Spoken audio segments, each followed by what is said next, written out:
Al-Fatihah. A'udzubillahi minasyaitonirrajim. Bismillahirrahmanirrahim. Alhamdulillahirabbil alamin. Iyyaka na'budu wa iyyaka nasta'in. Ihdinas siratal mustaqim.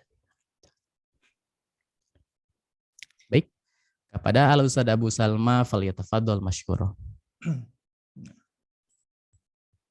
Bismillah, innal hamdalillah nahmaduhu wa nasta'inuhu wa nastaghfiruh wa na'udzu billahi min shururi anfusina wa min sayyiati a'malina may yahdihillahu fahuwal muhtadi wa may yudlil falan tajida lahu waliyyan mursyida.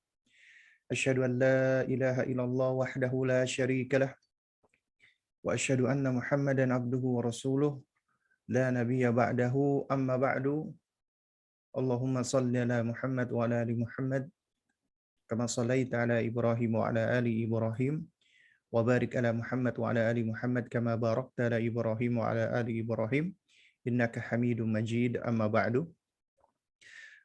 Jamaah sekalian, para ikhwan dan akhwat rahimani wa rahimakumullah, alhamdulillah kita bersyukur kepada Allah Azza wa Jalla di ba'da subuh hari ini kita diizinkan Allah Subhanahu wa taala untuk bersua, dan insyaallah taala kita di pagi hari ini akan bermajelis membahas salah satu pembahasan yang penting dan bermanfaat insyaallah, karena berkaitan dengan kemaslahatan bagi kita dan anak-anak kita.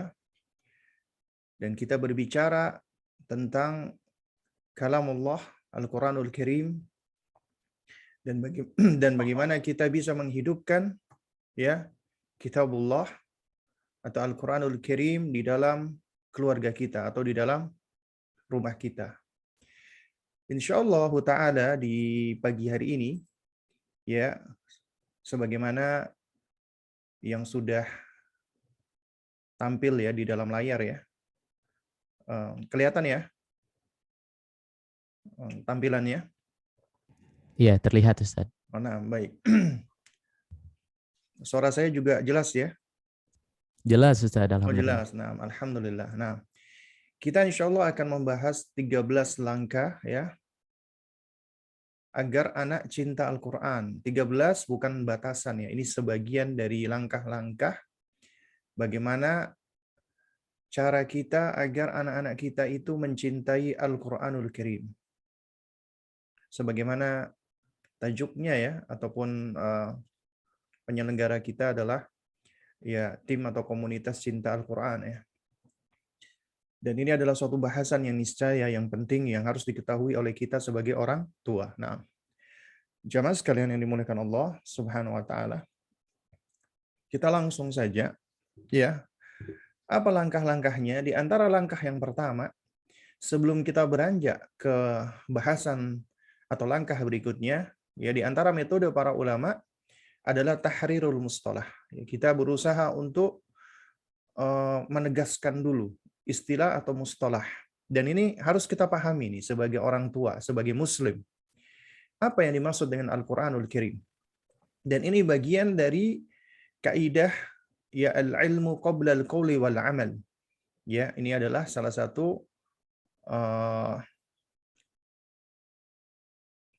sebutan ya yang digunakan oleh Al-Imam Al-Bukhari rahimahullahu ta'ala di dalam kitab sahihnya, salah satu bab ya, al-ilmu qabla al-qawli wal amal. Ini menjadi kaidah bagi kita. Berilmu sebelum kita bicara dan sebelum kita berbuat atau beramal. Dan juga kita harus ngerti tentang Al-Quran sebelum kita menjelaskan atau sebelum kita menerangkan tentang Al-Quran. Karena sebagaimana kata orang Arab ya, faqidu syai' la yu'ti. Orang yang nggak punya nggak bisa memberi ya. Anda tidak bisa menuangkan sesuatu dari cangkir atau gelas yang kosong. Karenanya kita harus ngerti dulu ini tentang Al-Quran. Dan memang kalau kita berbicara Al-Quran, itu memang nggak bisa sebentar ya. Tapi kita akan berusaha untuk mengambil poin-poinnya atau ringkas saja. Jika kita ditanya tentang apa itu Al-Quran, ya memang banyak definisi yang diberikan oleh para ulama. Di antara definisi yang diterangkan oleh para ulama, ya yang paling lengkap, komprehensif adalah definisi yang diberikan diantaranya oleh Al-Imam Jalaluddin As-Suyuti rahimahullahu ta'ala. Yaitu Al-Quran adalah kalamullah, firman Allah. Ketika kata kalam, perkataan atau ucapan ini diidhafahkan, ditempelkan dengan lafzul jalalah Allah, berarti ini menunjukkan keistimewaan kalam tersebut. Berarti ini adalah kalamnya Allah. Berbeda dengan kalamnya selain Allah. Dan kalam itu sendiri, ya, kalam itu sendiri adalah, ya, lafdzun murakkabun.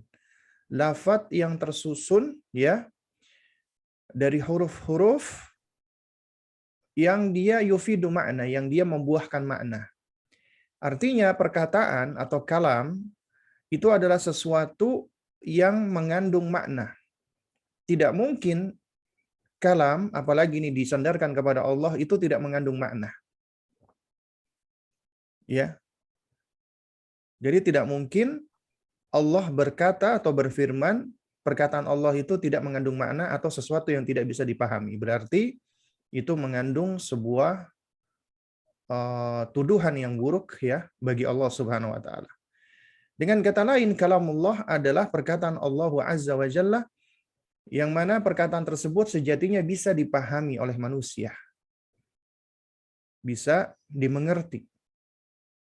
Karenanya Al-Quran adalah kitab yang di dalamnya tersusun dari kalam Allah, ya, dari ucapan-ucapan Allah yang kita mampu untuk memahaminya. Jadi secara umum kita bisa memahaminya. Kemudian Al-Munazzal, yang diturunkan. Ini menunjukkan bahwasanya Allah Subhanahu wa taala Al-Ali, Allah Maha Tinggi. Ya. Karena ketika Allah Azza wa Jalla menjelaskan tentang firman-Nya, kalamnya itu adalah Allah turunkan, ya. Dan ini diulang-ulang di dalam Al-Qur'an, ya. Dengan kata, ya, anzalna, nazzalna, dan seterusnya. Ini menunjukkan Al-Qur'an adalah dari sisi Allah Subhanahu wa taala, kemudian Allah turunkan. Dan Allah bersifat kalam, Allah bersifat berbicara sesuai dengan hakikatnya yang tidak sama dengan makhluknya. Kemudian diturunkan oleh Allah Subhanahu wa taala perkataannya tersebut, ala khatimil anbiya wal mursalin Muhammad bin Abdullah alaihi salatu wassalam. Itu kepada baginda Nabi yang mulia, Nabi dan Rasul yang terakhir. Tidak ada lagi Nabi dan Rasul setelah beliau alaihi salatu wassalam. Dan beliau adalah manusia yang istimewa. Ya, Allah Subhanahu wa taala istimewakan dengan Allah pilih. Makanya beliau adalah Al-Mustafa, the chosen one.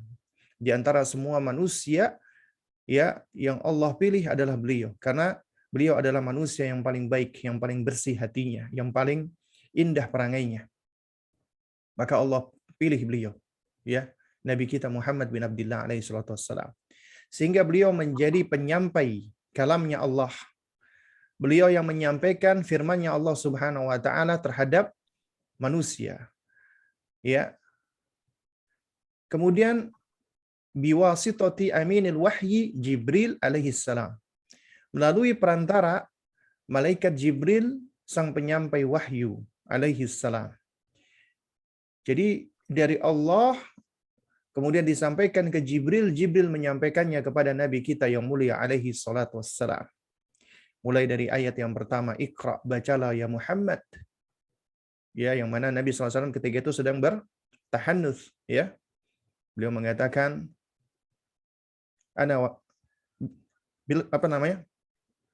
lastu biqarin, aku nggak bisa baca. Ya, diulang lagi oleh Jibril, ya Iqra ya Muhammad, bacalah wahai Muhammad. Ya. Sampai akhirnya ayat yang pertama turun, ya. Dan Rasulullah ketika itu dalam keadaan yang sangat ketakutan dan itu sangat manusiawi sekali. Karena beliau mendapatkan suatu hal yang baru. Dan ini adalah berat, ya. Lalu kemudian al-manqul ilaina bitawatur, yang mana Al-Qur'an ini ternukilkan sampai kepada kita dengan cara yang mutawatir. Cara yang mutawatir artinya suatu khabar atau suatu berita, informasi, maklumat yang sampai kepada kita melalui jalan periwayatan yang begitu banyaknya orang-orang yang menyampaikannya. Ya, sehingga tidak mungkin mereka yang menyampaikan ya berita tersebut mereka sama-sama bersepakat berdusta atau semuanya salah, tidak mungkin. Sehingga sesuatu yang sampai kepada kita dengan jalan mutawatir pasti qat'i. Ya, pasti sesuatu hal yang datang kepada kita secara qat'i. Ya. Dan berita yang tidak sampai kepada kita secara mutawatir itulah yang disebut dengan berita ahad. Ya, berita ahad artinya tidak sampai derajat mutawatir dan sebagian besar hadis-hadis Nabi SAW sampai kepada kita, ya sebagian kecilnya mutawatir dan sebagian besarnya ahad.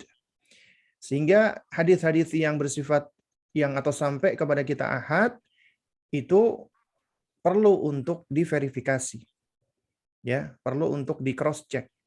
Dari situ akhirnya muncullah ilmu yang berkaitan dengan ilmu hadis.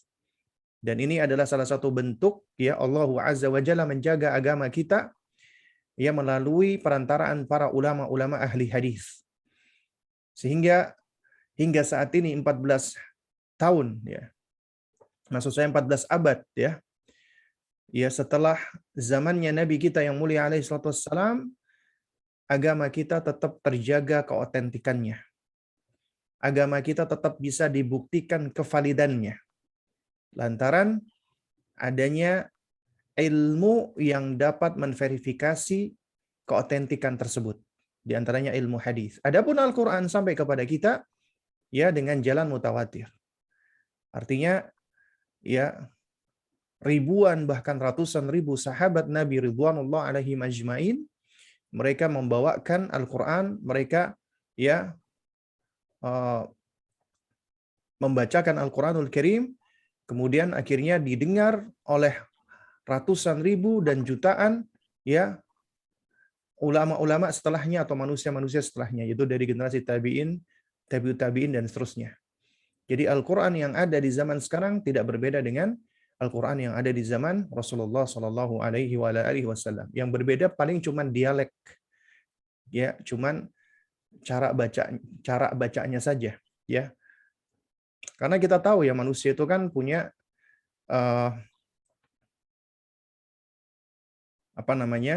kultur yang berbeda-beda. Misal ya, seperti saya menyampaikan saat ini. Nah, ada di antara Anda yang berasal di Maluku dengan yang di Jawa, dengan yang di Aceh. Pastinya ketika menyampaikan kembali, ya, meskipun Anda berusaha untuk mengikuti perkataan saya dengan begitu dakik, ya, dengan begitu persis, pasti akan dipengaruhi dengan dialek. Ya. Nah, oleh karena itu Al-Quranul Karim itu semuanya sama. Ya. Tidak ada yang berbeda. Kenapa?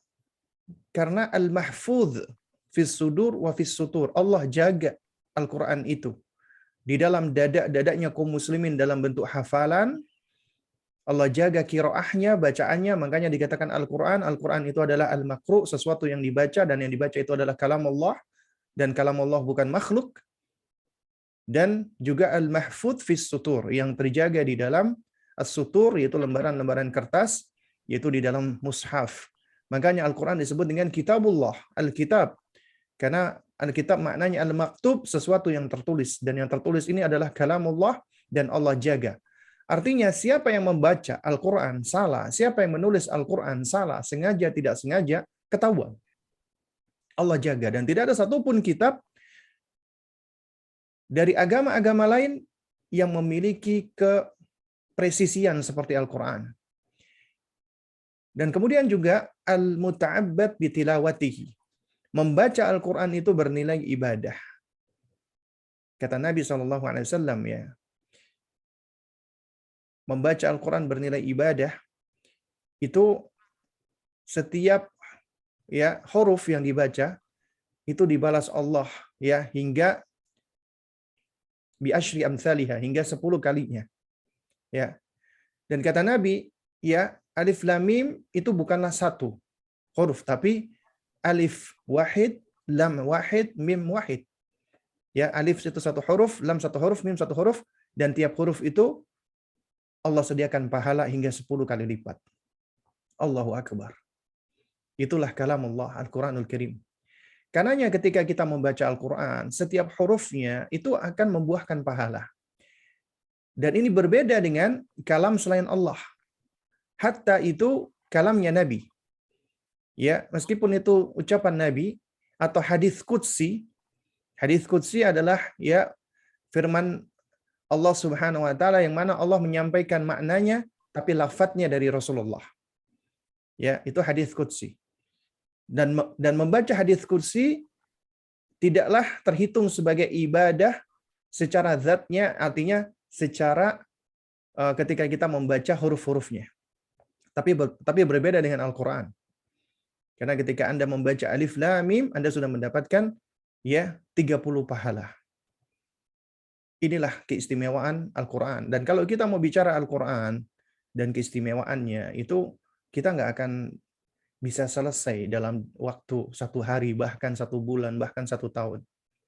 Karena begitu luar biasanya ya kitab suci Al-Qur'an ini. Namun ini adalah sebagai langkah awal kita. Artinya kita harus ngerti dulu ini. Ya, setidaknya ada 7 poin utama tentang Al-Qur'an. Al-Qur'an adalah kalamullah al-munazzal ala khatimil anbiya wal mursalin Muhammad bin Abdullah sallallahu alaihi wa ala alihi wasallam biwasitati aminil wahyi Jibril al-manqul ilaina bitawatur al-muta'abbad bitilawatihi al-mahfuz fis suduri wa fis sutur. Nah, kemudian langkah kedua adalah awali dari sedini mungkin. Langkah keduanya adalah kita awali dari sedini mungkin. Kapan itu fase paling awal? Fase paling awal adalah semenjak dari kita masih jomblo nih. Kita masih belum menikah sebenarnya. Itu awal mula ketika kita ingin mendidik anak kita tentang Al-Qur'an, maka ibda ya binafsika. Awali dari dirimu sendiri, dari diri Anda sendiri. Itu kunci awal. Ini sebagaimana yang diisyaratkan di dalam At-Tahrim ayat 6. Allah ketika mengatakan, "Ku anfusakum wa ahlikum nara." Jagalah dirimu dan keluargamu dari siksa neraka. Ku anfusakum artinya dimulai dari diri kita. Karena khitab seruan pertama kali adalah diri kita. Baru kemudian setelah dari kita patutkan diri kita. Artinya kita ya berupaya untuk menjadikan diri kita sosok yang saleh. Sosok yang mencintai Al-Qur'an. Dan kemudian kita cari pasangan yang soleh atau salihah. Yang sama-sama mencintai Al-Qur'an. Itu adalah sebab ya yang besar ketika kita ingin mendapatkan anak yang saleh atau salihah dan membangun keluarga yang saleh atau salihah. Jadi setelah mulai dari diri kita, cari pasangan yang saleh atau salihah. Kemudian setelah kita punya pasangan, punya istri, ya ataupun wanita punya suami, kemudian dia hamil, maka fase ketika wanita itu hamil, ya itu fase yang krusial di dalam mendidik anak kita semenjak janin agar mereka sudah mulai terbentuk kecintaannya terhadap Al-Qur'anul Karim. Ya. Jamaah sekalian dimulakan Allah Subhanahu wa taala. Dr. Nabulsi di dalam ya Tarbiyatul Aulad fil Islam di dalam bab At-Tarbiyah Al-Imaniyah, beliau mengatakan innal umma al-hamil allati taqra'ul Qur'ana talidu tiflan muta'alliqan bil Qur'ani. Sesungguhnya ibu hamil yang terbiasa membaca Al-Qur'an, maka kelak insya Allah dia akan melahirkan anak yang muta'alliqan bil Qur'an, yang terikat dengan Al-Qur'an. Betapa tidak? Janin yang ada di dalam rahimnya, bertumbuh di dalam tubuhnya, berbagi makanan dengan ibunya, bisa merasakan detak jantung ibunya, dia bisa merasakan perasaan ibunya. Ketika ibunya lagi galau, ibunya lagi gelisah, lagi khawatir, bayi bisa merasakan. Demikian pula ketika ibunya lagi bahagia, lagi tenang, lagi tumakninah, mendapatkan sakinah, bayi bisa merasakan. Al-Quranul Karim itu memberikan ketenangan pada seorang ibu. Memberikan sakinah, tumakninah, kedamaian, ketentraman pada seorang ibu. Dan jangan dikira ketentraman seorang ibu itu tidak mempengaruhi bayi. Sangat mempengaruhi. Dan seorang ibu yang hamil dan dia senang berinteraksi dengan Al-Quran, ya minimal dia mendengarkan Al-Quran, itu sangat-sangat besar pengaruhnya terhadap janin, ya jamaah. Ya, nah oleh karena itu, ya di sini ada sebuah fakta yang saya dapatkan dari ya tulisan ya Dr. Kariman Budair ya dari Kutayib, judulnya Ri'ayatut Tifl ya minal janin hatta amain, yaitu pengasuhan anak mulai dari janin sampai usia 2 tahun ya. Beliau mengatakan bahwasannya ibu yang hamil yang sering mendengarkan Al-Qur'an, ayat-ayat Al-Qur'an atau membacanya dengan suara yang dapat didengarkan ya, itu menyebabkan anak lebih responsif saat mendengarkan Al-Qur'an. Kelak lebih mudah membacanya dan mempelajari setelahnya. Bahkan anak sejatinya sudah bisa membedakan suara-suara. Karena yang berkembang pertama kali ya pada anak adalah kemampuan mereka untuk mendengar as-sama'. Ya. Itu diisyaratkan di dalam Al-Qur'an tentang ya adawat at-ta'allum ya, instrumen untuk belajar. Ya, Allah Subhanahu wa taala menyebutkan berurutan. Di antaranya di dalam An-Nahl ayat 78. Wallahu akhrajakum min butuni ummahatikum la ta'lamuna syai'ah. Allah keluarkan kalian dari rahim-rahim ibu kalian dalam keadaan nggak punya ilmu sama sekali. Bodoh kita semua dilahirkan. Nggak punya ilmu. Tapi Allah berikan kita instrumen agar kita bisa memperoleh ilmu. Wa ja'ala lakumus sam'a wal absar wal af'idah la'allakum tashkurun. Tapi Allah berikan kepada kalian itu indera pendengaran, penglihatan, dan pemahaman. Kata Al-Hafidh Ibnu Katsir, al-af'idatu wahyal uqul allati yumayyizu biha bainal asya'. Al-afidah artinya adalah akal, yang dengan akal itu kita bisa tamyiz, memilah-milah segala sesuatu. Nafi'iha wa dhariha, mana yang bermanfaat, mana yang berbahaya, mana yang baik, mana yang buruk, ya itu dengan apa? Dengan al-aqlu, ya. Kemudian kata Dr. Kariman, bahkan anak menunjukkan ketertarikan setiap kali mereka mendengarkan Al-Qur'an meskipun mereka sedang menyusu. Ya, jadi ketika sudah dilahirkan, mereka masih bersama dengan uminya. Karena itu ibu hamil yang intens membaca dan mendengar Al-Quran, insya Allah akan menyebabkan anak memiliki ikatan perasaan dan emosional dengan Al-Quran yang akan menambah peluang ketertarikan anak untuk mempelajari Al-Quran setelahnya. Jadi mulai dari janin hingga dilahirkan, ketika orang tuanya itu senang berinteraksi dengan Al-Quran, maka interaksi tersebut juga akan mempengaruhi anak, ya, sehingga anak itu akan terikat dan terpaut dengan Al-Quran. Insya Allah. Jadi Bapak Ibu sekalian, kalau Anda menginginkan anak yang cinta Al-Quran, ya awali dari diri kita. Lalu kemudian kita biasakan untuk mempelajari, membaca, ya qiraat, tilawah, dan istima', bukan simak ya, istima'. Karena simak itu cuma sekedar dengar. Tapi kalau istima', kita mendengar dengan seksama. Ya, ini adalah faidah yang disebutkan oleh Syekhul Islam Ibnu Taimiyah rahimahullah. Makanya Allah ketika menerangkan ya, fa idza quri'al Qur'anu fastami'u lah. Apabila dibacakan Al-Qur'an maka istima'lah kepada Al-Qur'an. Dengarkan dengan seksama. Ya. Bukan sekedar simak. Kemudian langkah yang ketiga agar anak kita cinta kepada Al-Qur'an adalah jadilah teladan yang baik. Jadilah teladan yang baik. Fadilatul Syekh ya Dr. Sa'ad Riyadhi dalam Kaifa Nuhabbib Al-Quran li Abna'ina, beliau menerangkan bahwasanya al-qudwatu hiya aisar wa aqsar subul li ta'thiri 'ala tifli.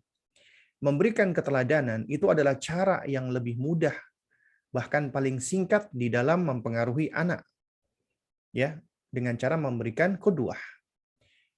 Karena sejatinya anak itu lebih dipengaruhi dengan apa yang mereka lihat daripada apa yang mereka dengar. Makanya ya para ulama-ulama kita ahli pendidikan ketika menerangkan tentang tentang poin-poin yang berkaitan dengan tarbiyatul abna atau pendidikan anak, ya mereka menjadikan al-uswa atau al-qudwa al-hasanah itu sebagai salah satu kaidah penting di dalam mendidik anak. Bahkan salah satu rukun di dalam pendidikan anak. Apabila rukun ini runtuh, maka pendidikan itu akan mudah hancur. Yaitu memberikan qudwah atau uswah hasanah yang baik. Karenanya mereka mengatakan al-uswatul hasanah ablagh wa anfa' min alafil mawa'idh. Teladan yang baik itu lebih gamblang dan lebih bermanfaat, lebih efektif daripada ribuan nasihat. Karenanya kalau Anda punya anak nih, ya, kok suka ngeyelan, nggak mau dengerin Anda, maka yang pertama kali, jangan Anda lihat anak ini, tapi lihat diri kita. Karena anak itu adalah bentukan yang satu dari orang tuanya. Mereka adalah cermin dari orang tuanya. Ya. Nah, makanya di sini disebutkan why, kenapa demikian? Karena anak itu ibarat spons yang akan menyerap segala sesuatu yang berada di sekitarnya. Dan ingat, spons itu menyerap semuanya, yang baik dan yang buruk, yang bersih dan yang kotor, itu diserap.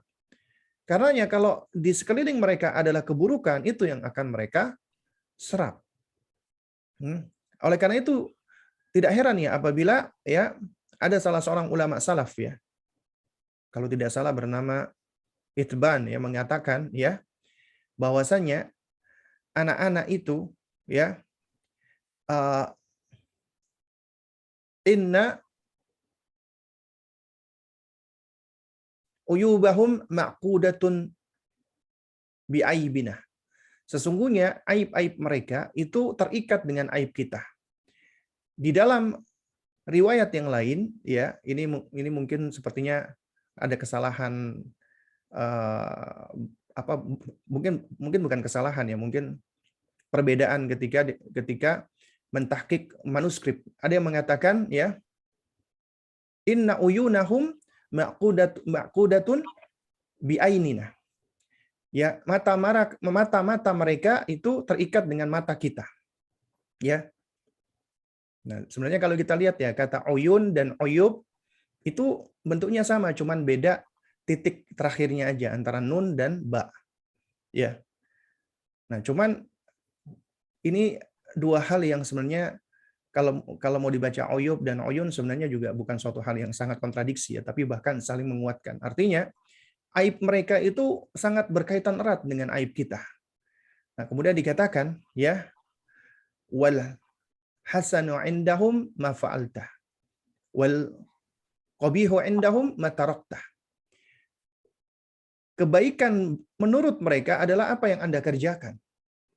Dan keburukan untuk mereka, bagi mereka adalah apa yang Anda tinggalkan. Jadi, bagaimana Anda melakukan sesuatu, entah itu Anda lakukan atau Anda tinggalkan, maka itu akan mempengaruhi bagaimana mereka membangun persepsi tentang hal tersebut, termasuk baik dan buruknya. Karena itu penting bagi kita untuk berhati-hati nih. Karena anak kecil itu adalah pengamat yang cermat. Mereka adalah observer yang luar biasa. Mereka adalah muqallid yang sangat hebat. Karena di antara karakteristik apalagi anak tufulah, ya anak-anak usia dini, itu disebutkan oleh Dr. Ahmad Nasir At-Tayyar ya, hafizahullah, di antara karakter mereka adalah syiddatut taqlid. Ya, yaitu peniru yang sangat luar biasa, yang sangat ulung. They learn what they see and they do what they see. Mereka belajar, mereka lakukan apa yang mereka lihat. Karena anak itu adalah pengcopy paste yang paling detail. They act what they get.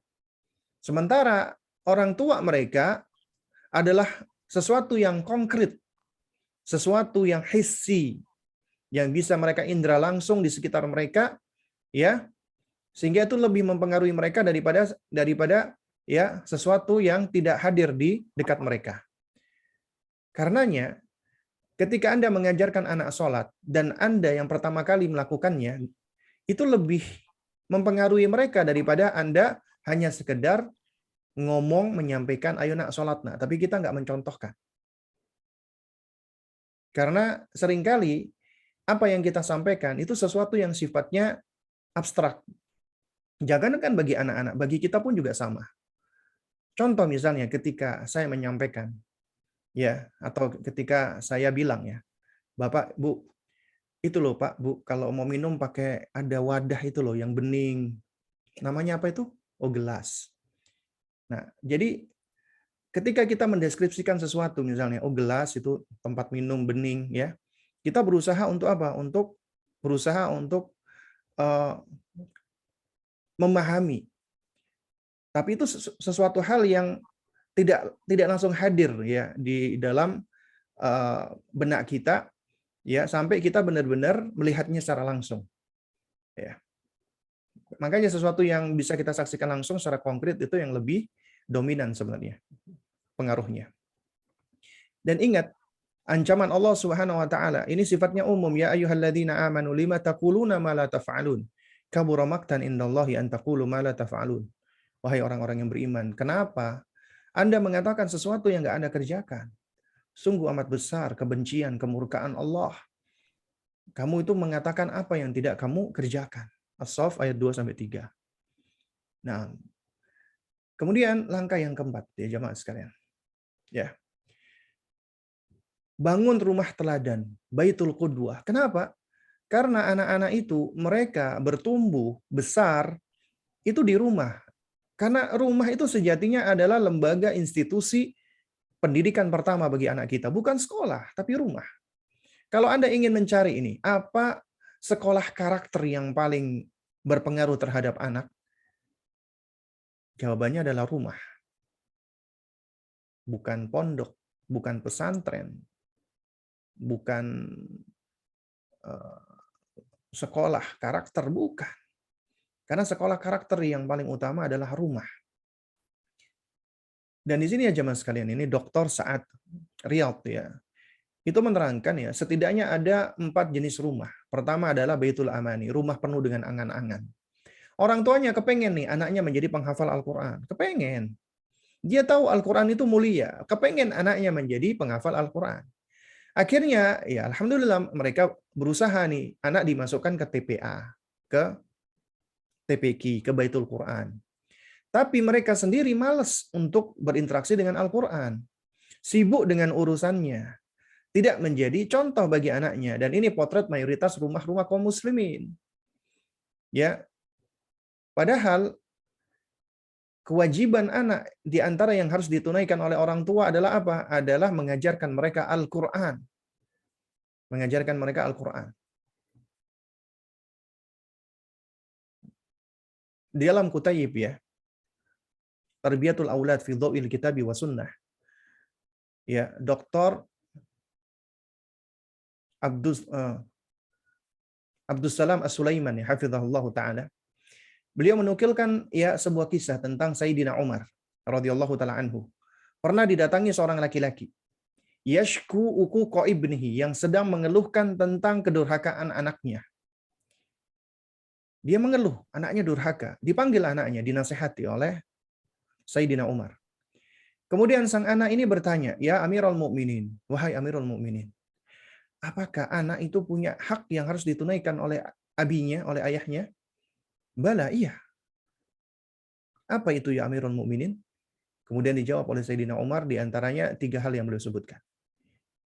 An yantakiya ummahu. Yang pertama, hendaknya seorang ayah itu menyeleksi ibu untuk anaknya. Artinya harus cari ibu yang baik gitu loh. Ya. Wa an yuhsina ismahu, dan memberikan nama yang indah, yang baik. Wa an yu'allimal Qur'ana, dan mengajarkan Al-Qur'an kepada anaknya. Kemudian si anak ini menjawab, "Walakin ya Amirul Mukminin, abi lam yaf'al dzalika syai'an." Tapi Amirul Mukminin, ayahku enggak melakukan itu semua. Ya. Ummi zanjiyali lil majusi. Ibuku itu seorang budak berkulit hitam, budaknya majusi. Ya. Secara agama, secara nasab, dan secara fisik ya. Itu tidak memenuhi syarat gitu loh. Bukan artinya ya wanita berkulit hitam itu enggak baik, bukan. Kita bukan bicara tentang masalah fisik, bukan. Tapi kita berbicara tentang ya masalah yang paling penting adalah masalah agama, diniyah, ya. Karena dia adalah budaknya orang Majusi. Ya. Wasammani ju'al, dan aku dikasih nama ju'al. Ya wallahu alam bisawab ya. Apa makna ju'al? Karena ini bukan dari bahasa Arab ya. Tapi ada yang menyebutkan ya itu maknanya ju'al itu adalah makna yang jelek, nama yang jelek ya. Kotoran, keledai. Ada yang mengatakan demikian. Aku dikasih nama ju'al. Kemudian kata beliau, kata si anak ini, ya walam yu'allimni ya harfan minal Qur'an. Aku enggak pernah diajarkan Al-Qur'an satu huruf pun. Maka murkalah Sayyiduna Umar, dipanggil ayahnya tadi. Ya, beliau marahin ayahnya. Ya. Ajita ilayya tashku uquqa ibnik. Kamu datang kepadaku. Kamu mengeluhkan tentang kedurhakaan anakmu. Waqad aqaqtahu qabla an yu'aqqaka. Padahal kamu sendiri sudah berbuat durhaka kepada anakmu sebelum engkau didurhakai. Nah, ini diantara faidah yang bisa kita ambil ya, bahwasanya ternyata orang tua itu bisa berbuat durhaka duluan. Dan kedurhakaan orang tua itu yang membuahkan kedurhakaan anak. Anak durhaka biasanya secara ya sebab kauniyah ya, kausalitas ya, al-jaza' min jinsil amal, biasanya anaknya juga akan berbuat durhaka kecuali yang Allah Subhanahu wa taala ya berikan rahmat ya. Nah, kemudian rumah yang kedua adalah rumah yang strict, rumah yang kaku. Orang tua yang kaku, yang keras. Orang tua yang terobsesi nih, anaknya menjadi penghafal Al-Qur'an, tapi nggak hikmah. Anaknya dipaksa untuk membaca Al-Qur'an, mempelajari Al-Qur'an, menghafal Al-Qur'an. Caranya cara-cara yang shortcut. Dia pengen cepet-cepetan. Apa itu dipaksa? Kemudian mereka menerapkan ancaman-ancaman, hukuman-hukuman yang tidak sepantasnya untuk anak-anak ya. Dan mereka tidak memperhatikan fase-fase perkembangan anak, karakteristik, kemampuan, dan kecenderungan anak. Apa yang terjadi? Anak malah semakin menjauh dari Al-Quran. Bahkan dikhawatirkan mereka benci dengan Al-Quran. Waliyadzubillah. Karena orang tuanya terlalu keras. Nanti akan kita baca ya nasihat terakhir nanti di slide terakhir ya dari ya Fadilatul Syekh Muhammad Bashir Al-Ibrahimi, salah satu ulama besar Al-Jazair. Nah, kemudian yang ketiga adalah rumah yang abai, yang cuek. Gak ada perhatian sama Al-Quran. Anak dibiarkan begitu saja, gak pernah dididik tentang Al-Quran. Isinya di dalam rumah itu maksiat, ya terlena dengan musik, nyanyian, dan senandung-senandung syaitan. Dan rumah ini adalah rumah terjelek, bagaikan kuburan. Penghuninya seperti mayit, karena di dalamnya tidak pernah dibacakan ayat-ayat Al-Quran. Dan yang kita harapkan adalah rumah teladan, rumah qudwah, yang di dalamnya rumah qudwah itu berisi ilmu, baitul ilmi, berisi Quran, baitul Quran, ya, dan berisi keselamatan, baitus salam.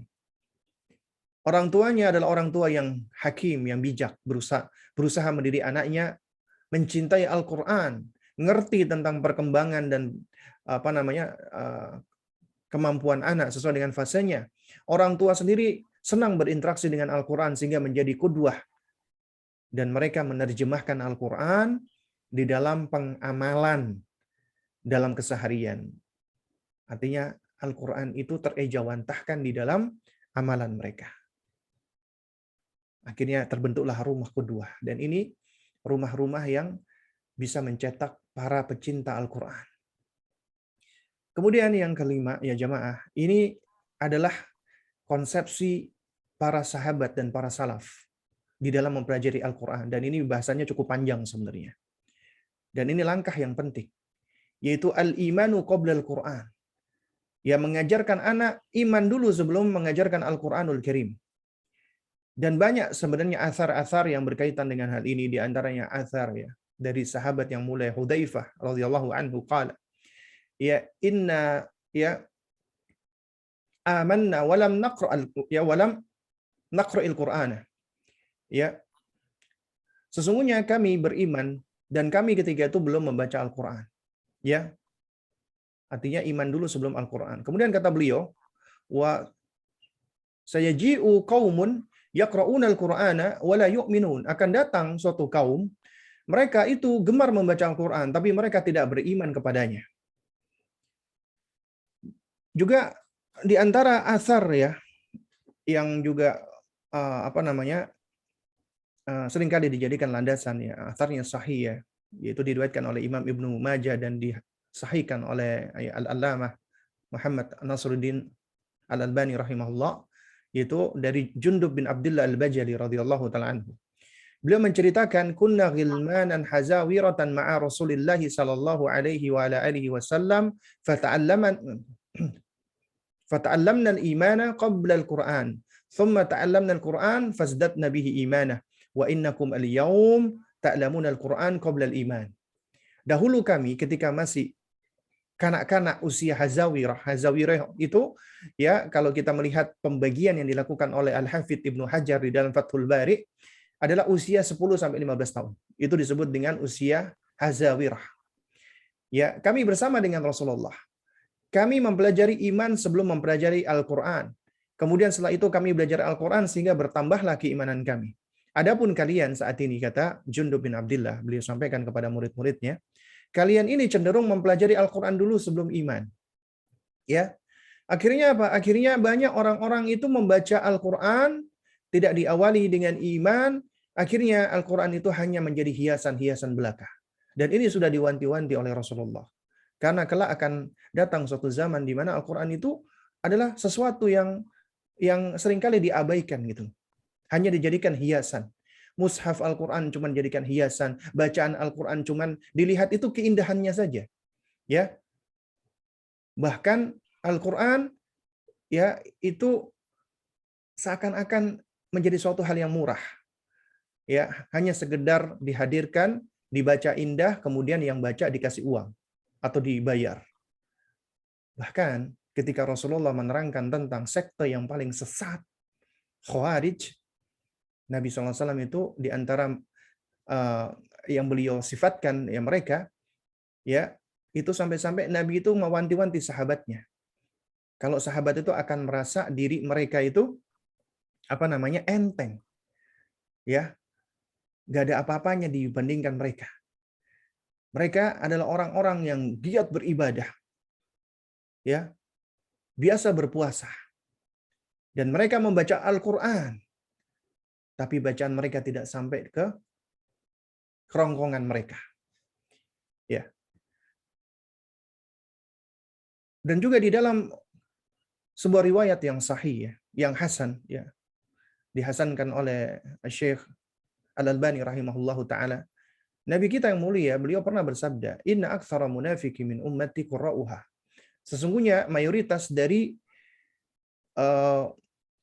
orang-orang munafik dari umatku itu diantaranya adalah para pembaca Al-Quran. Makanya kita harus waspada ini.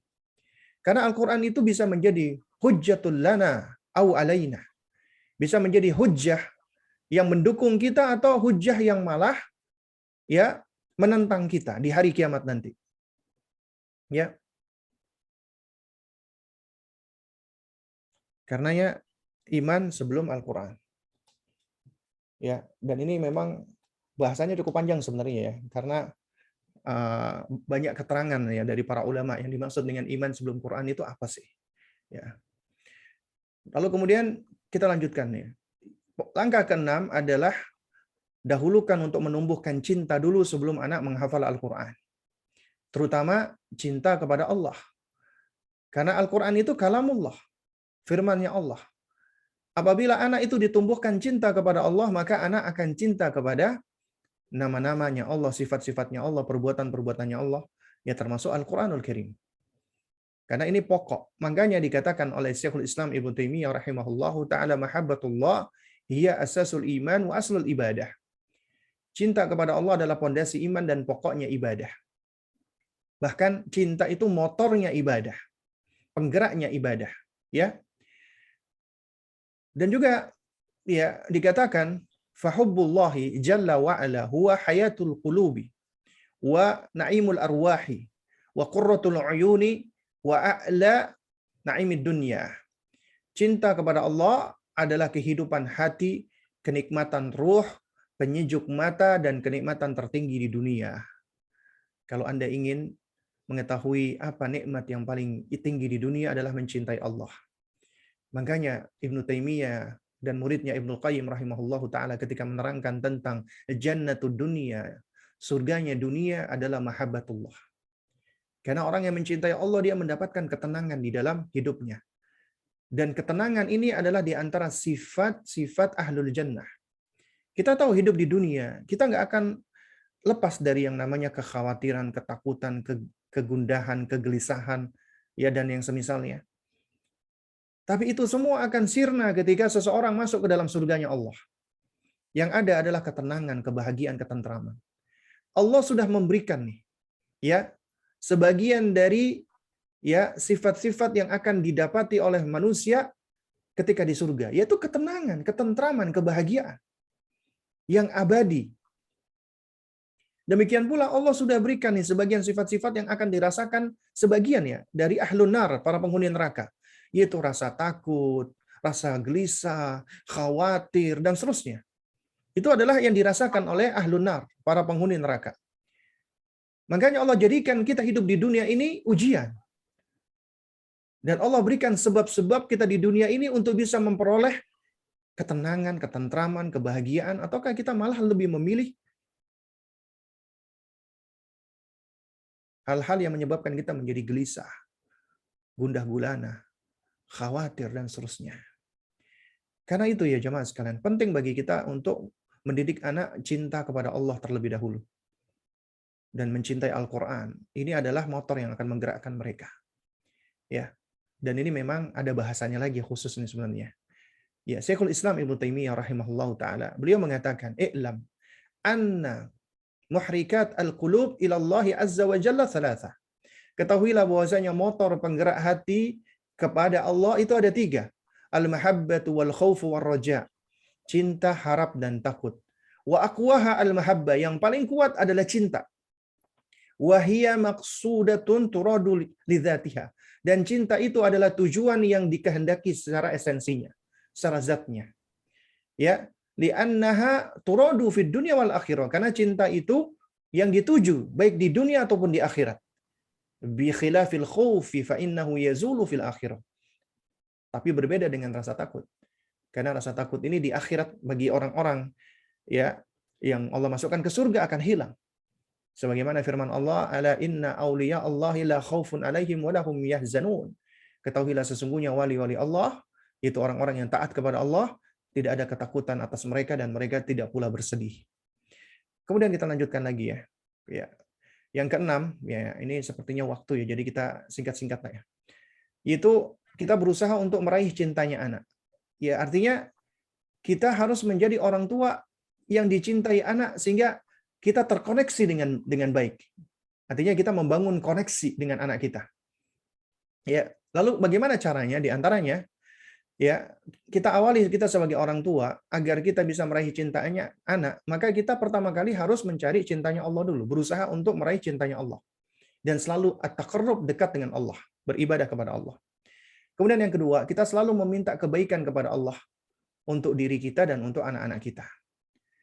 Kemudian yang ketiga, ya hendaknya kita memperbanyak untuk mengekspresikan cinta kasih secara verbal dan nonverbal, secara perkataan dan juga secara ya ekspresi wajah, gestur tubuh, sentuhan dan seterusnya. Kemudian yang keempat, perlakukan anak sesuai dengan perkembangan dan tingkat kemampuannya. Nah, ini sebagaimana yang seringkali dinasihatkan ya. Khatibun nasa atau amilun nasa ala qadri uqulihim. Perlakukan manusia atau berbicara dengan manusia sesuai dengan tingkat akal mereka. Kemudian kenali sifat-sifat, ciri-ciri dan kekhasan anak kita itu unik, istimewa. Maka kenali ya ciri-cirinya, sifat-sifatnya, keunikannya. Lalu kemudian fokus kepada kelebihannya. Ya, kalau kita kenal tentang sifat ciri dan kekhasan anak kita, maka kita akan jauh dari membebani anak kita di luar kapasitas atau kemampuannya, atau kita tidak akan menuntut anak kita ya sesuatu hal yang berlebihan atau melebihi kapasitasnya. Kemudian ketika memberikan nasihat hendaknya bervariasi, enggak dengan cara yang satu. Kalau Anda bicara kepada anak ya, anak Anda itu seringkali tidak mendengarkan Anda panggil 1 kali, 2 kali, 3 kali, enggak nengok, berarti ada yang keliru. Bukan anak Anda yang keliru, Cara Anda, cara kita ketika kita hendak menyampaikan sesuatu. Seharusnya yang kita tuntut jangan anak kita dulu berubah. Seharusnya kita berusaha untuk mengevaluasi bagaimana kita supaya bisa meraih perhatian anak. Dan itu adalah cara kita memberikan perhatian. Jangan kita tuntut anak itu ya untuk selalu mengikuti kita, tapi kita juga perlu untuk ya menuntut diri kita agar kita bisa mengikuti dalam tanda kutip anak kita. Ya. Karena kita pernah menjadi anak-anak, tapi mereka belum pernah menjadi orang tua seperti kita. Kemudian menjadi sahabat, kawan bagi mereka. Akui dan percayai anak agar tumbuh kepercayaan dirinya. Karena kepercayaan diri itu pada anak tumbuh dengan cara kita mengakui dan mempercayai anak kita. Kemudian banyak mengapresiasi dan menjauhkan dari ya hal-hal yang buruk seperti menghujat, melabeli, menvonis, kamu itu memang lelet, kamu itu memang lemot, kamu itu memang begini dan begitu. Ya, itu malah semakin menjatuhkan anak. Nah, kemudian yang ketujuh, pahami karakteristik anak. Karena anak-anak itu punya karakteristik yang unik sesuai dengan usianya. Caranya, awali dengan kasih sayang dan pendekatan dialogis sebagai persiapan dan pengantar. Karena anak kita itu perlu untuk di-prepare dulu. Sebelum kita ingin mengisi dengan sesuatu, kita prepare dulu. Ya, karena mereka itu bukan WA, ya wadah yang siap diisi begitu saja tanpa kita siapkan. Ini metodenya para nabi, para rasul, dan orang-orang yang Allah abadikan di dalam Al-Quran seperti Luqman alaihissalam. Di antara metode mempreparasi adalah kita menyentuh afeksi hatinya dulu dengan sapaan-sapaan yang baik. Ya bunayya, ya gulam, ya, atau dengan panggilan-panggilan yang penuh kasih sayang. Bahkan namanya ditasgir, ya Unais, padahal namanya Anas, ya. Ya. Bahkan dipanggil dengan kunyah, ya Aba Umair ma fa'alan Nughair, ya Umma Khalid, hada sana. Padahal masih kecil, tapi dipanggil dengan kunyah. Diawali dengan abu atau ummu. Itu sebagai bentuk penghormatan kepada anak. Kemudian kenali gaya belajar anak. Karena anak itu unik, punya gaya belajar. Ada yang lebih mudah ketika belajarnya hanya mendengar atau secara visual kinestetik atau bisa terkombinasi. Nah, tapi ini semua juga suatu hal yang butuh ilmu ya, karena nggak sedikit di antara kita itu yang salah kaprah ya. Seakan-akan anak itu kalau sudah auditorial berarti cuman auditorial doang. Padahal sebenarnya semua ini itu bagian dari metode belajar mereka. Hanya saja mungkin secara auditorial itu yang paling dominan. Bukan artinya visual tidak. Karenanya ketika kita kombinasi untuk mengajarkan anak secara secara auditorial sekaligus secara visual, itu biasanya akan lebih kuat menancap di dalam proses pembelajaran. Dan juga banyak yang terkecoh dengan kinestetik. Artinya kinestetik itu anak harus bergerak-gerak. Ya, jadi ini suatu hal yang juga perlu untuk kita pahami ya, karena anak kinestetik itu bukan artinya ketika dia belajar itu harus banyak bergerak ke sana kemari. Ya, itu bisa jadi gerakan-gerakan ini sebenarnya bukan kinestetik sebenarnya, tapi malah gangguan konsentrasi gitu loh. Sehingga kita memang perlu untuk untuk lebih aware ya. Kemudian perlakukan anak sesuai dengan fase perkembangannya. Karena tiap fase perkembangan itu mereka punya keunikan dan mereka punya rentang konsentrasi masing-masing. Fahami kebutuhan anak, terutama anak-anak di bawah 7 tahun untuk bermain dan bersenda gurau karena ini usia mereka. Kemudian juga perhatikan nutrisi dan gizi serta kesehatannya. Kemudian juga bentuk atmosfer yang menyenangkan, aman dan nyaman di dalam rumah ya. Kemudian yang ke-8, hikmah dan bertahap sesuai dengan fase usia. Hikmah itu kata Al-Hafidz Ibnu Qayyim rahimahullahu taala, fi'lun ma yanbaghi 'alal wajhi alladhi yanbaghi fil waqti alladhi yanbaghi. Melakukan sesuatu yang tepat. Artinya sesuatu itu harus ada pijakannya gitu loh. Ya. Kita harus tahu ini ilmunya. Ya, 'alal wajhi alladhi yanbaghi, dengan cara yang tepat. Setelah kita tahu ilmunya, kita harus tahu ini bagaimana caranya. Cara menyampaikannya, cara melakukannya. Fil waqti alladhi yanbaghi, di waktu yang juga harus tepat, momennya harus lihat. Nah, mendidik anak-anak kita ya, ini kalau kita klasifikasi ya, ini istilah klasifikasi yang kita nukil dari Al-Hafidz Ibnu Hajar Al-Asqalani dari Fathul Bari-nya. Pertama, anak usia sabi, sibyan 0 sampai 2 tahun. Yang dominan adalah indera pendengarannya. Maka fasenya fase tasmi'. Dan kemudian setelah itu mereka akan belajar untuk mengikuti perkataan, belajar bicara, talqin. Nah, oleh karena ini kuncinya ada pada ibu. Karena usia ini adalah usia di mana mereka sangat memiliki perlekatan yang kuat dengan ibu. Tapi bukan artinya ayah tidak, ayah juga penting. Ya, tapi perlekatan kuat mereka adalah pada ibu. Hendaknya ibu banyak membaca, memperdengarkan Al-Quran. Termasuk ketika menyusui. Alih-alih ibu itu bermedia sosial, atau ngobrol sana, ngobrol sini, atau nonton sinetron, nonton drakor, yang mana itu malah ya sadar nggak sadar bisa mempengaruhi sang anak, atau malah dengerin lagu, nyanyi-nyanyi, lebih baik membaca Al-Quran atau mendengarkan Al-Quran. Kemudian di usia setelahnya, usia gulam 2-7 tahun, ya kita fokus untuk menumbuhkan keimanan dan cinta Al-Quran. Ini fase pendidikan iman, fase pendidikan akidah. Juga tetap kita tasmi' ya Al-Quran, dan kalau bisa ketika kita mentasmi anak di usia ini, itu ya ini dari hasil pengalaman dari kawan-kawan kita, lebih baik dengan satu langgam, jangan langgam yang berbeda-beda. Makanya ketika anak usia ini, ketika ditasmi itu dengan guru yang satu atau guru yang punya langgam yang sama. Karena apa? Karena mereka sedang belajar belajar menyimak, dan mereka belajar untuk mengikuti apa yang mereka simak. Nah, kalau langgamnya beda-beda biasanya itu akan mempengaruhi. Dan kemudian ditalkin sesuai dengan tajwidnya, dengan makhrajnya. Makanya targetnya itu bukan kuantitas bacaan, banyak-banyakan, bukan. Tapi kualitas. Apalagi anak usia ini mereka sedang belajar at-talaffuz, mereka belajar melafalkan. Ya. Banyak orang tua nganggap anak usia emas menghafal, akhirnya digenjot hafalannya. Bisa. Menghafal di usia anak-anak usia dini bisa. Tapi ternyata kalau fokusnya kepada banyak-banyakan, itu ternyata seringkali meninggalkan kualitas bacaan. Akhirnya kehilangan taksil. Kalau udah taksilnya hilang, untuk taghir merubah bacaan sulit. Mereka baca nggak melihat, atau mereka menerjang panjang pendeknya, tajwidnya, matnya, dan seterusnya, akhirnya akan kesulitan. Dan anak-anak yang hanya digenjot hafalan saja, biasanya nanti di usia setelahnya akan muncul yang namanya kebosanan. Jangankan membaca Al-Quran, murojaah aja nggak mau gitu loh. Ya. Karenanya kita fokus kepada kualitas. Nggak perlu kita ngejar banyak-banyakan. Kuantitas. Tapi kualitas yang kita fokuskan. Lebih baik mereka itu hafal surat-surat pendek pilihan, tapi bisa membaca dengan baik, bahkan kita ajarkan maknanya, artinya, ya, dan kemudian kita juga ceritakan kisah-kisah di Al-Quran, itu akan lebih menempel di dalam diri mereka dari sekedar hanya memperbanyak hafalan Quran. Kemudian setelahnya di usia yafi, nah ini usia adibhum, ya didik mereka, lebih disiplin lagi. Nah baru kita sudah bisa memberikan target di usia ini.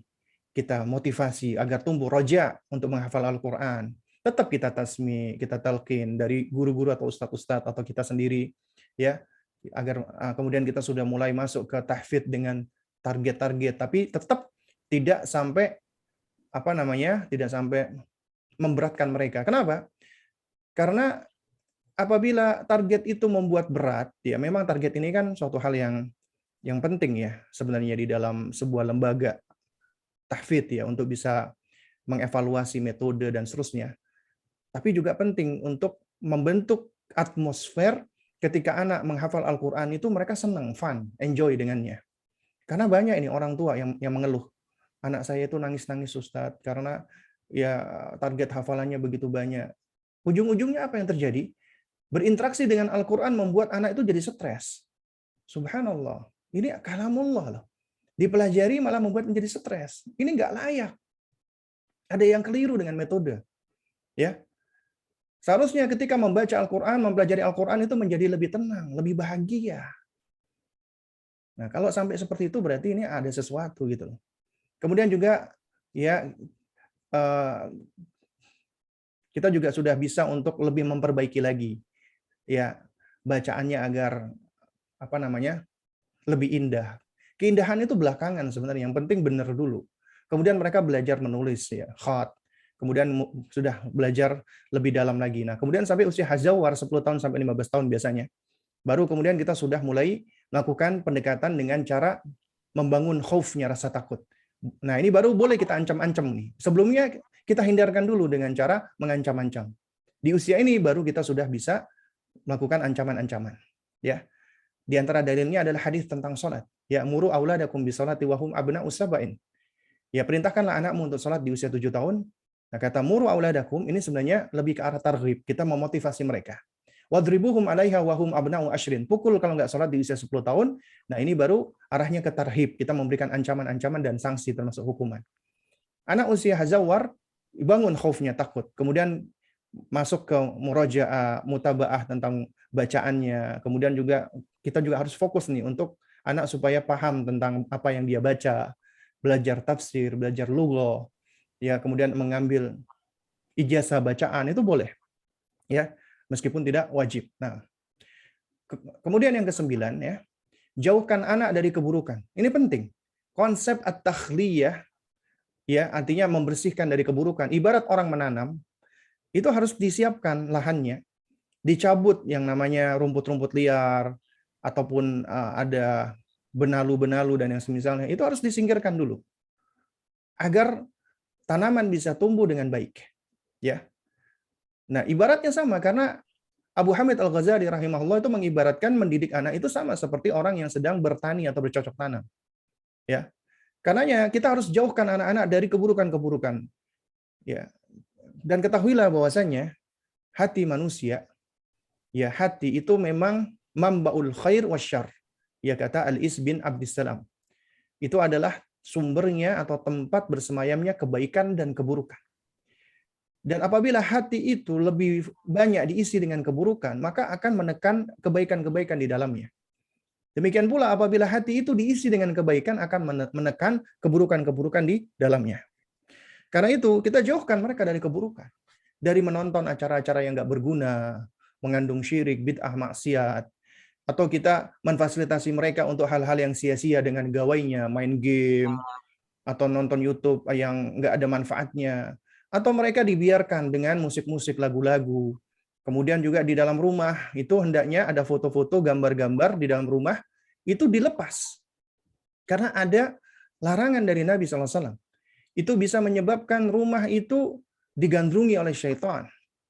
Malaikat rahmat nggak mau masuk ke dalam rumah. Bayangkan kalau malaikat nggak mau masuk ke rumah, yang bercokol syaitan, apa kira-kira yang terjadi di dalam rumah? Kalau Anda merasakan rumah Anda itu nggak nyaman, ya itu bisa jadi ya karena banyaknya gambar-gambar makhluk bernyawa Anda pajang di dalam rumah. Lepas itu semua. Nggak ada manfaatnya. Atau Anda mengupload foto anak dan keluarga Anda di media-media sosial. Ingat ya jamaah, ain itu hak, kata Nabi SAW. Ain itu benar. Maka waspada, hati-hati. Ya, juga termasuk kita mengunggah foto-foto anak kita di media-media sosial yang bisa dilihati oleh berjuta-juta orang. Ya. Kemudian juga jauhkan dengan cara kita banding-bandingkan anak kita, atau kita ya melabeli anak kita dengan label-label yang nggak baik. Ya. Kemudian yang ke-10, ya hendaknya kita inovatif di dalam metode pembelajaran. Di dalam metode kita boleh berinovasi. Ya. Ini karena gini ya, karena namanya pendidikan itu ada dua sisi. Sisi yang bersifat kaidah atau prinsip, agama kita sudah sempurna, maka sami'na wa ta'na. Kita cuma mengikuti prinsip yang sudah ada. Nah, kemudian ada sisi-sisi yang sifatnya urf ya, yang sifatnya non ibadah. Dan hukum asalnya ya sebagaimana diterangkan oleh para ulama bahwasanya al aslu fil asya' al ibahah, hukum asal sesuatu itu mubah. Jadi ini ada hal-hal yang sifatnya fleksibel. Jadi kembali ke urf. Jadi boleh kita mempergunakan inovasi-inovasi ya di dalam hal-hal yang sifatnya metode ya. Nah, juga sama di dalam pembelajaran ya, termasuk pembelajaran Al-Qur'an, kita bisa berinovasi dalam hal media dan metode. Misalnya dalam hal media kita bisa gunakan ya, sekarang alhamdulillah banyak teknologi ya yang bisa menstimulasi anak kita ya, kemampuan mereka itu lebih baik lagi. Ada audio visual, kemudian bisa pakai papan tulis, ada proyektor, ada LCD, kemudian juga ada software, ada aplikasi-aplikasi yang bisa kita gunakan. Itu Masya Allah, ini kemudahan dari Allah. Kemudian dalam metode pembelajaran, itu juga bisa. Misalnya anak-anak ya di usia 7 tahun ke atas ya, mereka belajar khat ya. Lalu kemudian mereka tulis sendiri misalnya satu ayat yang indah. Kemudian itu mereka letakkan di kamarnya sehingga mereka bisa baca ya. Kemudian juga kita memberikan reward ya atau apresiasi atas pencapaian anak. Ya, kemudian kita berikan dorongan motivasi ketika targetnya belum tercapai. Hindarkan banyak memberikan hukuman dan ancaman agar membentuk suasana pembelajaran yang fun. Karena suasana pembelajaran yang fun ini akan menyebabkan anak menjadi senang. Dia menjadi gembira, tidak stres. Apalagi yang dipelajari adalah Al-Quran. Kemudian juga perhatikan kemampuan menghafal anak. Karena metode belajar itu adalah kolilan, sedikit demi sedikit, nggak langsung banyak. Ya, juga kita melakukan pendekatan dengan berkisah. Ya, kita ambil ya sejumlah kisah-kisah dari Al-Quran, ataupun kita ambil tafsir dari Al-Quran yang sesuai dengan momennya pada saat itu. Kemudian juga boleh kita buat ada permainan-permainan yang mendukung. Karena anak-anak itu biasanya senang dengan yang namanya permainan, entah itu teka-teki atau games, atau yang semisalnya. Dan ini banyak ya. Dan ini juga banyak disebutkan juga ya di dalam bukunya Dr. Saad ya, metode-metodenya. Kemudian ya,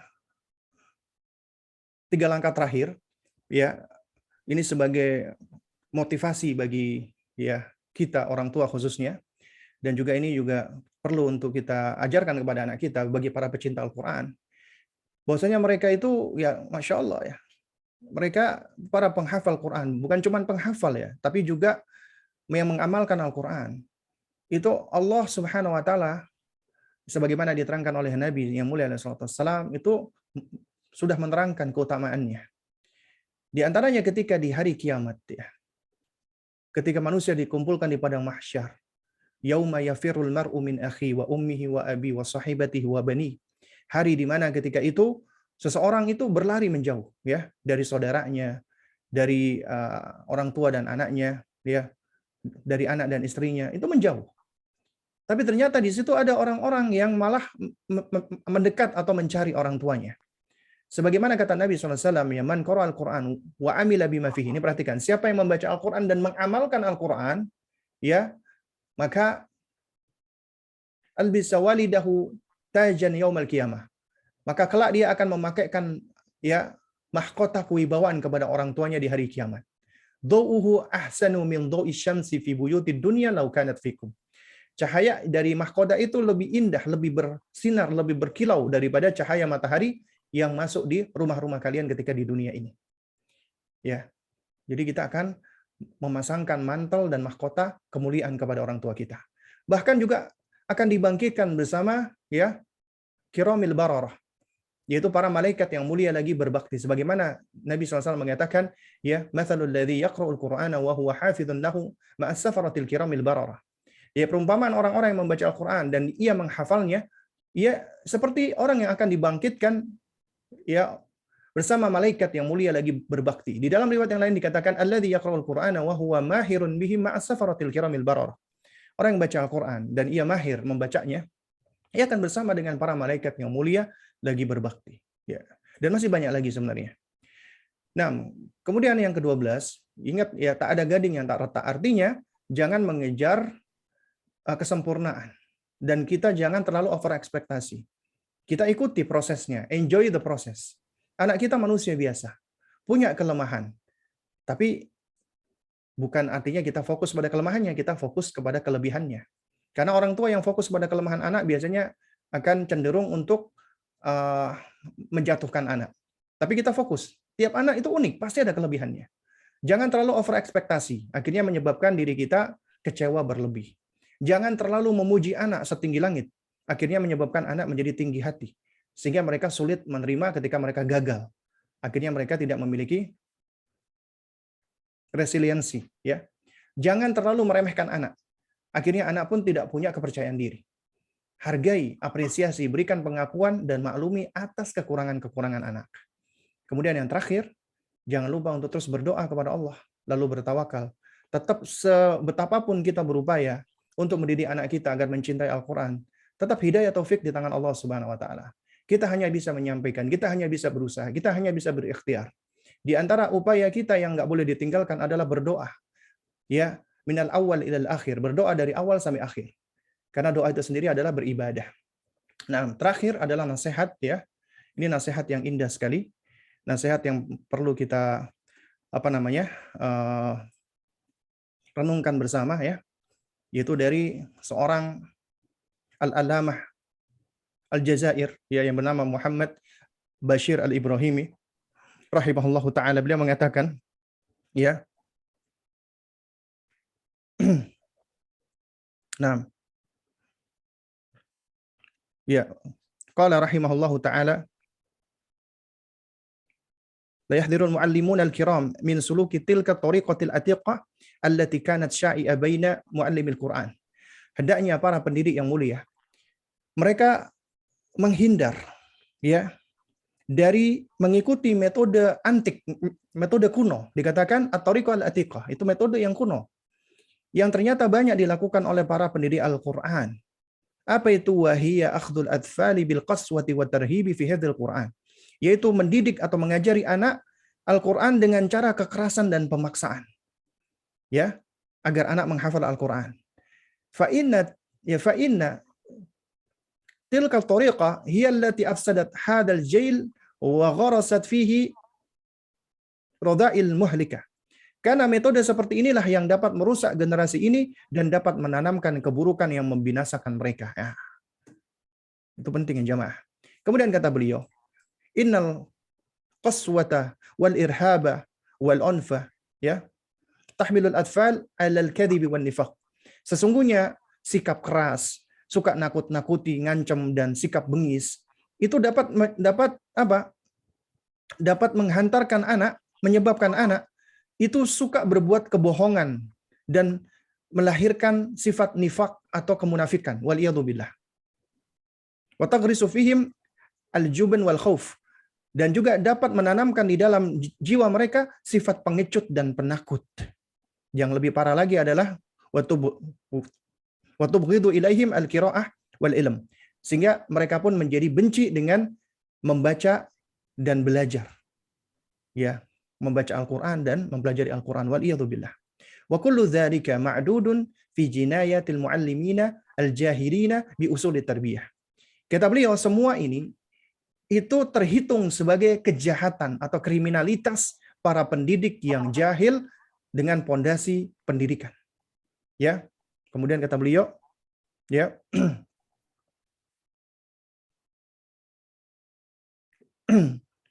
Wal yadrusul muallim muyul al-atfal bil ikhtilati bihim. Hendaknya seorang pendidik, ya, seorang pengajar, termasuk orang tua, itu mempelajari muyulul atfal, yaitu sifat-sifat kecenderungan anak atau karakteristik anak-anak. Ya, bil ikhtilati bihim, dengan cara bercampur dengan mereka. Ya, bermuamalat dengan mereka, berinteraksi langsung dengan mereka. Wal yakun bainahum ka akhin kabirin lahum yufidu alaihim ya utfahu ya. Hendaknya mereka menempatkan diri mereka seperti seorang kakak, abang bagi anak-anak tersebut. Sehingga mereka bisa mencurahkan perasaannya, ya. Wa yuwazzi'u ya basyashatihi ya wa yazra'u bainahum nasai'ahu. Dan supaya mereka bisa menanamkan nasihat-nasihat ke dalam diri anak, ya, bisa menyebarkan kebahagiaan dan menanamkan nasihat-nasihatnya ke dalam diri anak, ya. Wa yaruddun nad minhum anil mahajja birifkin, dan bisa mengembalikan anak-anak dari melenceng, ya, yang melenceng dari tujuan pendidikan sebelumnya dengan cara-cara yang lembut. Kemudian ya, yang terakhir adalah inna darsal muyul yumakkinul muallim min islahil fasid minha, ya, wa min wurzi addadiha min al-fada'il fi nufusihim. Sesungguhnya mempelajari muyulul atfal, atau kecenderungan karakteristik anak, dapat mengokohkan seorang pendidik di dalam memperbaiki atau membenahi kerusakan yang ada pada anak-anak dan menanamkan lawan dari kerusakan, yaitu keutamaan-keutamaan di dalam jiwa mereka. Wa innal muallima la yastati an yurabbiya talamidahu 'ala al-fada'il illa idza kana huwa fadilan. Sesungguhnya seorang pendidik, orang tua, pengajar, nggak bisa mendidik anaknya di atas keutamaan kecuali ia haruslah orang yang memiliki keutamaan. Ya, wala yastati islahahum illa idza kana huwa salihan. Dan juga seorang pendidik, pengajar, Nggak mungkin bisa mengislah, ya membenahi, memperbaiki anak-anaknya, kecuali dia sendiri adalah orang yang saleh.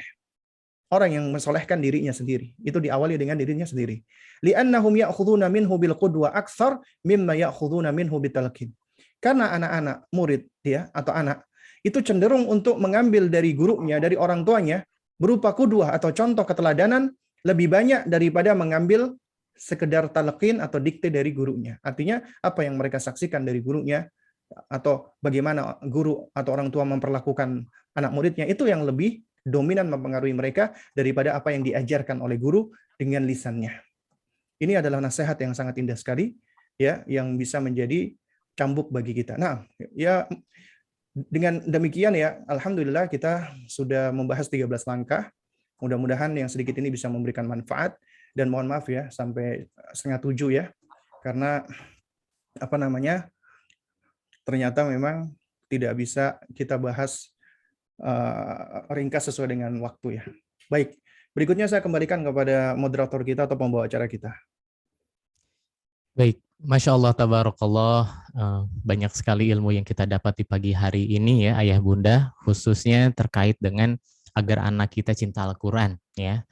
Tadi Ustadz Abu Salma telah memberikan ilmu yang sangat detail ya, yang sangat penting bagi kita untuk menjadi bekal kita supaya nanti rumah kita tadi ya, ada beberapa hal yang mungkin saya berikan stretch mat agar tidak seperti kuburan gitu Ayah Bunda ya. Jadi harus tersuasanakan dengan suasana Al-Quran, kemudian dibersihkan dengan hal-hal yang dari hal-hal yang memang tidak mendukung gitu ya anak kita, terkait bagaimana supaya mereka cinta kepada Al-Quran. Dan tadi juga beliau memberikan nasihat kepada kita ya, bahwasanya al-qudwah al-hasanah khairan min alfil mawaiz ya. Jadi tauladan yang baik itu jauh lebih baik daripada 1000 nasihat. Nah gitu Ayah Bunda ya. Jadi tauladan ini menjadi keywordnya bagi kita supaya anak kita cinta kepada Al-Quran. Baik Ayah Bunda, insya Allah kita masuk ke sesi Q&A ya, question and answer. Bagi ayah bunda yang ingin bertanya bisa kami fasilitasi untuk raise hand di room Zoom kami, dan bagi yang menyimak kajian ini di channel YouTube, mohon maaf kami tidak bisa fasilitasi ya, kami fasilitasi hanya di Zoom saja ya. Maka dari itu silakan ayah bunda yang punya pertanyaan untuk raise hand jika ingin bertanya secara langsung kepada Ustadz. Apabila misalnya di deskripsi room Zoom ingin dituliskan secara langsung juga silakan, kami batasi untuk 2 orang penanya ya. Dan alhamdulillah ini sudah masuk beberapa ya, kita singkat saja karena waktu kita terbatas. Kita batasi untuk 2 penanya. Yang pertama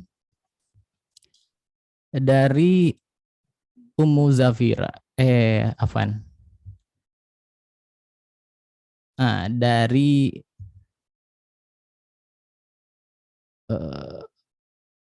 sebentar, ternyata banyak yang menginginkan slide-nya ini Ustadz. Oke. Sudah di-share ya? Oh, sudah di-share, alhamdulillah. Ya. Dari Ummu Aufar Ustadz. Afwan izin bertanya Ustadz, bagaimana jika orang tua tidak paham akan ini, kemudian baru menyadari hal ini saat anak sudah mumayyiz, bahkan balik? Apakah sudah terlambat, atau jika tidak bagaimana treatmentnya? Nah, baik. Ya, barakallahu fik ya. Jadi sebenarnya selama kita masih bernafas ya, Allah Subhanahu wa taala masih memberikan kita nikmat hidup.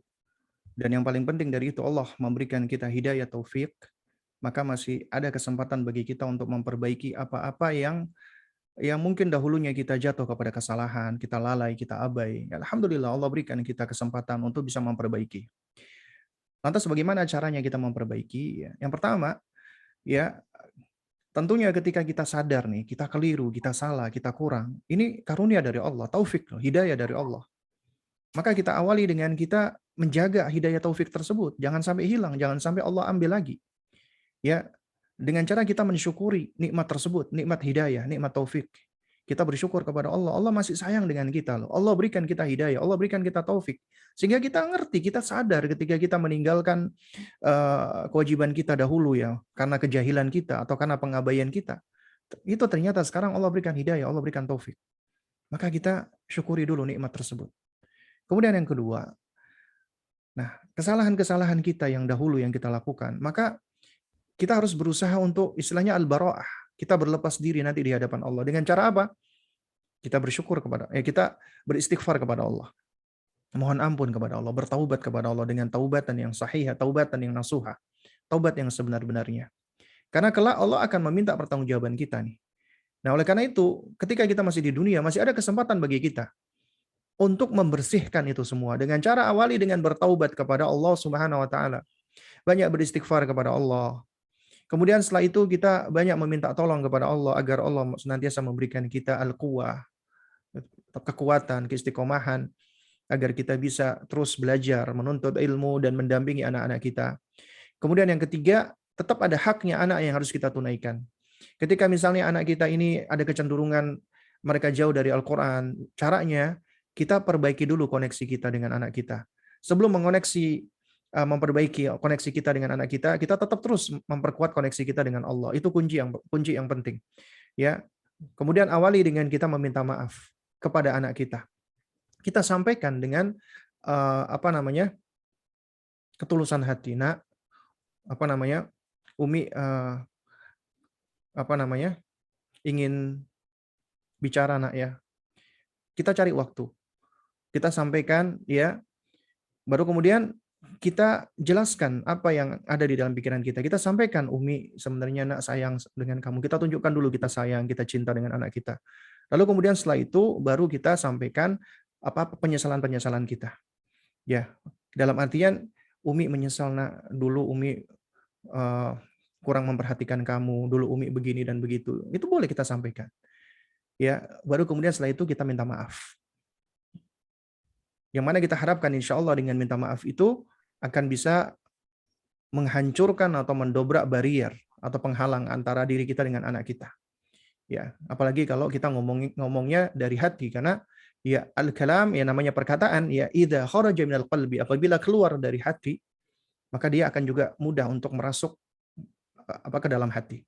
Maka awali dengan minta maaf. Kemudian setelah itu, karena anak kita ini misalnya sudah balik, maka kita perlakukan dia berbeda dengan ketika anak-anak masih kecil atau ketika mereka masih belum balik. Ya, di antara kaidah yang disebutkan oleh Dr. Ahmad Nasir At-Tayyari, hafizahullah, yaitu quote hikmah. Ini bukan ucapan Rasulullah, bukan ucapan Sayyidina Ali, bukan ucapan Sayyidina Umar, tapi ini ucapan ahli hikmah, ya, yang benar, yaitu la'ib ibnaka fi sab'in wa adibu fi sab'in wa sahibu fi sab'in. Bermain dengan anakmu di 7 tahun pertama, kemudian didik dengan lebih intens lagi di 7 tahun kedua, dan bersahabatlah di 7 tahun ketiga. Karena itu jadilah sahabat, bersahabatlah dengan anak Anda. Ya. Dan bersahabat ini, ya, itu mengharuskan kita berempati, memperlakukan mereka sebagaimana kita ingin diperlakukan. Kalau kita nggak suka kita itu banyak dikritisi, banyak ceramai dalam tanda kutip, maka kita jangan melakukan hal tersebut.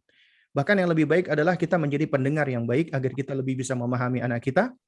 Ya, baru kemudian setelah itu kita bisa memberikan arahan-arahan dan bimbingan, yaitu connection before correction. Kita bangun dulu koneksi sebelum kita mengoreksi anak kita. Itu di antara kaidah pendidikan yang muktabar, ya, yang sudah diakui sebenarnya. Ya. Kemudian setelah itu jangan lupa berdoa kepada Allah. Banyak berdoa kepada Allah, meminta kepada Allah. Karena Allah yang menggenggam hati kita dan anak-anak kita, yang memberikan hidayah taufik adalah Allah Subhanahu wa taala. Kita hanya bisa menyampaikan, kita hanya bisa berusaha. Adapun hasilnya di tangan Allah. Intinya selama nafas itu masih ada dan jantung kita masih berdetak, maka kesempatan kita untuk memperbaiki diri, untuk menasehati, ya, untuk mendampingi dan mengajak kepada kebaikan itu masih ada. Insyaallah taala. Nah, Allah alam shawab. Baik, alhamdulillah. Mungkin pertanyaan-pertanyaan selanjutnya masih satu irisan dengan tadi apa yang menjadi sudah jawaban Ustadz Abu Salma di kajian kali ini. Mungkin sebelum kita tutup, kami memohon kepada Ustadz Abu Salma untuk memimpin doa supaya kajian ini bisa menambah keberkahan oleh dari Allah Subhanahu wa taala. Tafadhol Ustaz. Nah, baik. Barakallahu fik. Jemaah sekalian dimuliakan Allah Subhanahu wa taala, ya. Mudah-mudahan, ya, yang disampaikan pada subuh hari hingga waktu duha ini, waktu pagi ini, ya, bisa memberikan manfaat. Kita memohon kepada Allah Subhanahu wa taala agar Allah Azza wa Jalla senantiasa mengkaruniakan bagi kita semua ilmu yang bermanfaat. Allah Subhanahu wa taala senantiasa memberikan bagi kita uh, yaitu nikmat yang paling besar, yaitu nikmat iman, nikmat Islam, dan Allah wafatkan kita di atasnya. Dan Allah Subhanahu wa taala juga mewafatkan kita dan mengistiqomahkan kita dan mewafatkan kita di atas sunnah Nabi yang mulia alaihi salatu wassalam. Dan juga kita memohon kepada Allah Azza wa Jalla agar Allah mengkaruniakan bagi kita anak-anak kita yang saleh dan anak-anak kita yang taat kepada Allah Azza wa Jalla, taat kepada kedua orang tuanya, yang bermanfaat di dunia, dan ya tentunya yang paling penting dari itu semua adalah bermanfaat ya tentang urusan dinnya, tentang urusan agamanya. Dan juga kita memohon kepada Allah Azza wa Jalla agar Allah Subhanahu wa taala senantiasa membimbing kita dan mengarahkan kita dan seluruh kaum muslimin ya, agar kita semua senantiasa berada di atas hidayah Allah Subhanahu wa taala, dan kita diberikan pertolongan oleh Allah Azza wa Jalla agar bisa menjadi umat yang memimpin dunia ini, umat yang mendapatkan nusrah, mendapatkan kemenangan dari Allah Subhanahu wa taala. Dan hendaknya kita juga banyak mengawali dari diri kita sendiri ya, yaitu di dalam belajar menuntut ilmu dan mengamalkan ilmu kita, dan kemudian mengajarkannya, dan kemudian kita bersabar di atasnya. Dan kita bersolawat kepada Nabi kita yang mulia alaihi salatu wassalam ya. Semoga Allah Azza wa Jalla senantiasa mencurahkan salawat dan salamnya untuk Nabi kita yang mulia alaihi salatu wassalam, dan juga untuk keluarga beliau yang suci, sahabat-sahabat beliau yang mulia, dan bagi siapa saja mengikuti mereka hingga yaumil qiyamah kelak ya. Wa akhiru da'wana alhamdulillahi rabbil alamin. Alhamdulillah. Wa sallallahu ala nabiyyina Muhammadin wa ala alihi wa sahbihi wa sallam. Walhamdulillahi rabbil alamin. Alhamdulillah rabbil alamin. Syukran jazakumullah khairul jaza kepada Ustadz Abu Salma yang telah memberikan ilmu yang bermanfaat. Semoga Ustadz selalu diberikan kesehatan oleh Allah, dimudahkan segala urusannya, dan pun kepada kita semua ya, sahabat Cinta Quran TV dan Amazing People yang telah hadir di kajian subuh pagi hari ini. Semoga kita semua diberikan kesehatan dan senantiasa dalam lindungan Allah Subhanahu wa taala. Baik, sebelum kita tutup ya, ada beberapa hal yang mungkin saya ingin highlight terlebih dahulu, yaitu seputar Cinta Quran Learning ya, yang insya Allah Cinta Quran Learning ini ya, seperti tadi yang disampaikan oleh Ustadz Abu Salma ya, mempelajari Al-Quran itu berawal dari orang tuanya terlebih dahulu ya. Jika ayah bunda ingin anaknya cinta kepada Al-Quran, nah maka dimulai dari orang tuanya